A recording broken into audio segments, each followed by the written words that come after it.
جہاں نظر نہیں پڑی وہاں ہے رات آج تک، جہاں نظر نہیں پڑی وہاں ہے رات آج تک، اور وہی سحر ہوئی جہاں جہاں سے گزر ہوا۔ قدم قدم پہ رحمتیں، قدم قدم پہ رحمتیں، نفس نفس پہ برکتیں، جہاں جہاں سے وہ شفیع آسیاں گزر گیا۔ عزیز سامعین السلام علیکم ورحمۃ اللہ وبرکاتہ۔ آج ہم پڑھنے والے ہیں سورہ زخرف کی آیت نمبر 74۔ پیچھے کیا تھا؟ جنت کا تھا کہ جو بھی اس دنیا سے کامیاب ہو جائے گا وہ جنت میں چلا جائے گا۔ جنت میں آنکھوں کی ٹھنڈا کا ہر وہ سامان ہوگا جو بھی انسان مانگے گا، چاہے گا، اور اللہ کی طرف سے مزید عنایتیں ہوں گی۔ اللہ فرماتے ہیں وَتِلْكَ الْجَنَّةُ الَّتِي أُورِثْتُمُوهَا، یہ جو جنت جس کا تمہیں وارث بنایا گیا ہے اے جنتیو، بِمَا كُنْتُمْ تَعْمَلُونَ، تمہارے ان عملوں کی بدولت تمہیں ملی ہے جو تم دنیا میں کیا کرتے تھے۔ اس میں تمہارے لیے وہ ہوگا جو تم چاہو گے، اس میں میوے ہوں گے، اور کثیرم بہت زیادہ منہ تاکلون، جن سے تم کھاؤ گے۔ سبحان اللہ۔ اس کے برعکس دوسری طرف کیا ہوں گے؟ آیت نمبر 74 میں اللہ فرماتے ہیں ان المجرمین، بے شک جو مجرم ہوں گے، فی عذاب جہنم خالدون، وہ جہنم کے عذاب میں ہمیشہ رہیں گے۔ استغفر اللہ۔ لا یفتر عنہم وہم فیہ مبلسون، یعنی کہ جہنم کا عذاب ان سے کم نہیں کیا جائے گا اور یہ اس میں مایوس ہو کر پڑے رہیں گے، یعنی ایسے نا امید اور دل شکستہ ہو کر پڑے رہیں گے کہ کوئی موہوم امید بھی سہارا نہ بنے گی کہ شاید کبھی اس عذاب سے رہائی حاصل ہو جائے۔ آگے آیت نمبر 76 میں اللہ فرماتے ہیں وَمَا ظَلَمْنَاهُمْ، یہ ظلم ہم نے ان پر نہیں کیا، یعنی یہ جہنم میں کیوں آئے ہوئے ہیں؟ یہ میرے ظلم کی وجہ سے نہیں آئے ہوئے۔ وَمَا ظَلَمْنَاهُمْ، ہم نے ان پر ظلم نہیں کیا، وَلَٰكِن كَانُوا هُمُ الظَّالِمِينَ، لیکن یہ خود ہی ظالم، خود ہی مشرک تھے۔ یعنی انسان کو اللہ تعالیٰ نے دو راستے دکھا کے، اپنے وقت کے رسول بھیج کے، اپنی ربوبیت ڈال کے آزاد چھوڑ دیا، آزادی اور ارادے کے اختیار دے کے۔ ایسے ہے جیسے کمرہ امتحان میں اسٹوڈنٹ بالکل آزاد ہوتا ہے، چاہے تو وہ پیپر حل کرے، چاہے تو اپنا ٹائم ضائع کرے۔ اس طرح اللہ تعالیٰ، یعنی کہ جس طرح ایگزامینر اس کے ہاتھ نہیں پکڑتا کہ کیا کر رہے ہو، اسی طرح اللہ بھی نہیں پکڑتا۔ اللہ نے جو ہمیں عہدہ دیا ہے، جو منصب دیا ہے، جو ہمیں نعمتیں بخشی ہیں، جو بھی ہمیں عقل و شعور سمجھ دیا ہے، اس میں اللہ مداخلت نہیں کرتے۔ اللہ فرماتے ہیں یہ ظلم ہماری وجہ سے نہیں بلکہ خود ہی انہوں نے اپنی جانوں پر ظلم کیا، جس کی وجہ سے یہ جہنم میں آئے ہوئے ہیں۔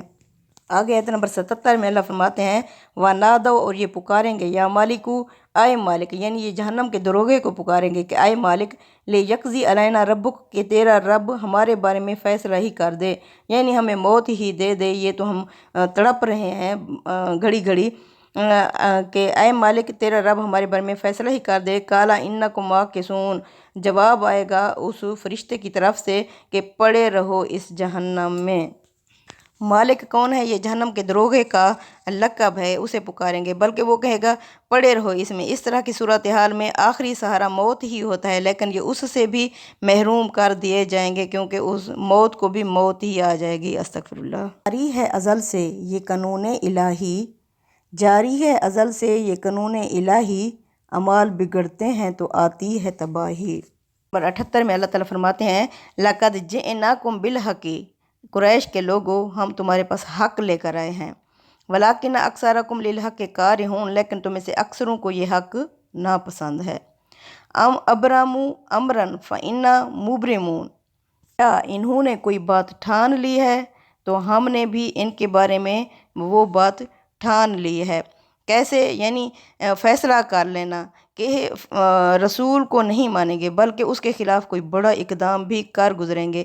اس جملے میں اچانک حاضر سے غیب کا اسلوب دھمکی میں شدت پیدا کرنے کے لیے ہے، گویا وہ خطاب اور التفات کے لائق نہیں رہے، یعنی ہم بھی فیصلہ کر لیں گے کہ اب ان پر وہ سنت پوری کر دی جائے جو رسولوں کے مکذبین، جھٹلانے والوں کے لیے مقرر ہے۔ جیسے جس علاقے میں جو رسول کے خاص مخاطبین ہوتے ہیں، جیسا کہ موسیٰ علیہ السلام کے لیے کون تھا؟ خاص فرعون تھا۔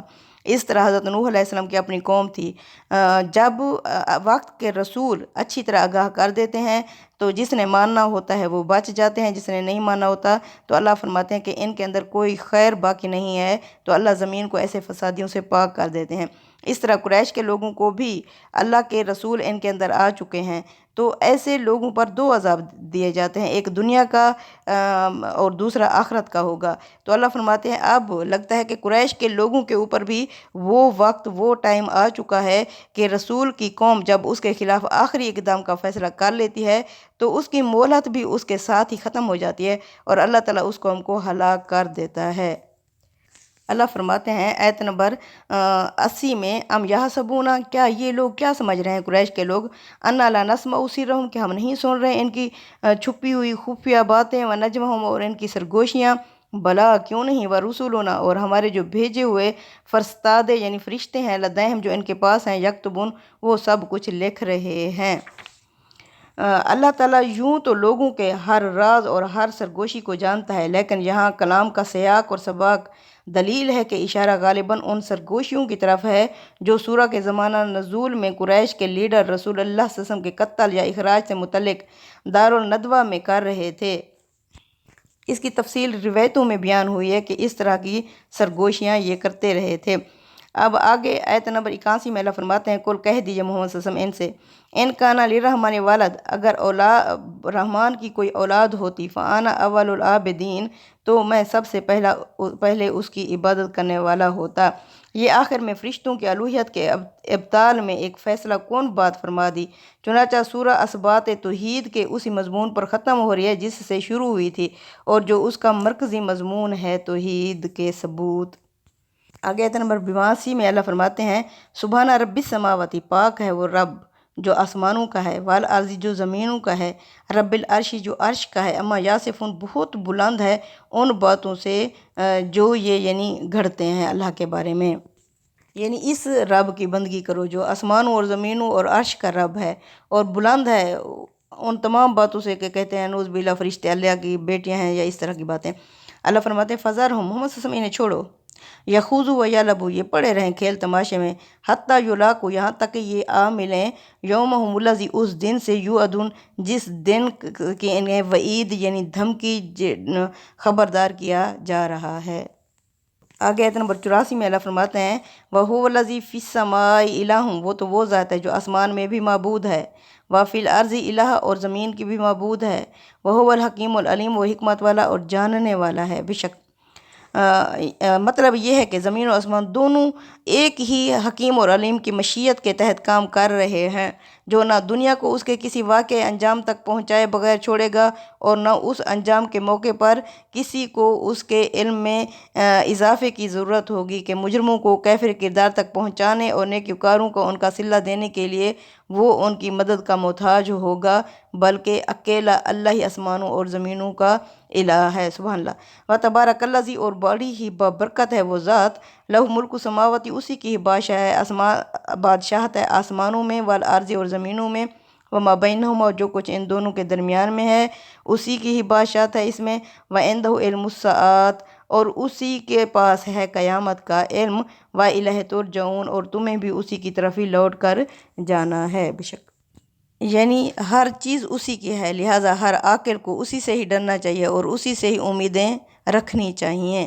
بے شک وَلَا يَمْلِكُ الَّذِينَ يَدْعُونَ، اور نہیں اختیار رکھتے وہ لوگ جن کو یہ قریش کے لوگ پکارتے ہیں، من دونی، اللہ کو چھوڑ کر ہی، شفاعت، کسی سفارش کا، الا من شاہد بالحق، ہاں جو سوائے اس کے جو سچی گواہی دے، وَهُمْ يَعْلَمُونَ، اور وہ علم بھی رکھتے ہوں، جانتے بھی ہوں گواہی کے بارے میں۔ کون لوگ ہیں جو اس کا علم رکھتے ہوں گے؟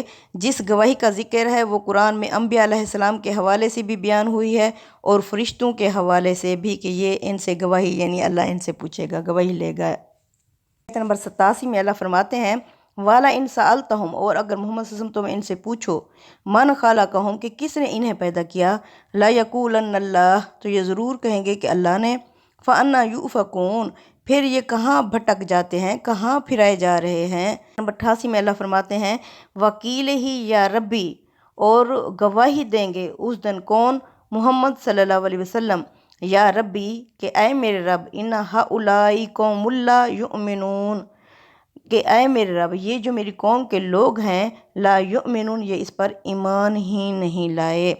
یعنی اللہ کے رسول صلی اللہ علیہ وسلم گواہی دیں گے کہ میری قوم کے لوگ اس قرآن پر، اس یعنی وقت کے رسول محمد صلی اللہ علیہ وسلم پر ایمان ہی نہیں لائے۔ قیامت کہسن حضرت، یا رب قوم جو میری، چھوڑیا انہاں قرآن دا دورہ، خاص کلام جو تیری، نہ اس پر ایمان لے آندہ نہ سنت عمل کا مایا، کر دے میری امت وچو بندے باہر خدایا، جے اے میری امت ہوندے سنت عمل کا ماندے، کر دے میری امت وچو اے ٹولے بدعتاں دے، اج انہیں دی خاطر یا رب میں اے حکم سنا دا، نہ اے میری امت وچوں نہ میں نبی انہاں دا، روز قیامت اون بدبخت دا کتھاں ہو سی ٹھکانہ، جس کو آکسی نبی حقانی میں نے نال لے جاندا۔ فصفہ عنہم، محمد صلی اللہ علیہ وسلم آپ ان سے درگزر سے کام لیں، وَقُلْ سلام، اور آپ انہیں سلام کہہ دیں۔ سلام کا مطلب ہے میرا بائیکاٹ ختم۔ فَسَوْفَ يَعْلَمُونَ، ان قریب یہ جان لیں گے، کس کو جان لیں گے؟ اس عذاب کو جس کی یہ جلدی کر رہے تھے کہ لے آ عذاب، کہاں رہ گیا وہ تمہارا جہاز جو لنگر انداز ہوا کھڑا تھا۔ رکی وقت کی گردش نہ زمانہ بدلا، پیڑ سوکھا تو پرندوں نے ٹھکانہ بدلا، یعنی کسی کے لیے وقت رکتا نہیں ہے۔ یہ جو ہمیں زندگی کی لمٹ اور 3 گھنٹے ملے ہوئے ہیں اور ساتھ ہی ہمارا پیپر ملا ہوا ہے، تو اس کو ہماری مرضی ہے۔ ایک برف فروش کہہ رہا تھا کہ لوگوں مجھ سے میری برف خرید لو کیونکہ میرا سرمایہ گھلا جا رہا ہے۔ ہماری زندگی بھی اس برف کی طرح ہے جو گھلی جا رہی ہے، جب وہ یعنی ختم ہو جائے گی تو یہ نہیں ہے کہ دوبارہ ہمیں دی جائے گی، نہیں، یہ جو امتحان کی لمٹ ہوگی یہ ختم ہو جائے گی۔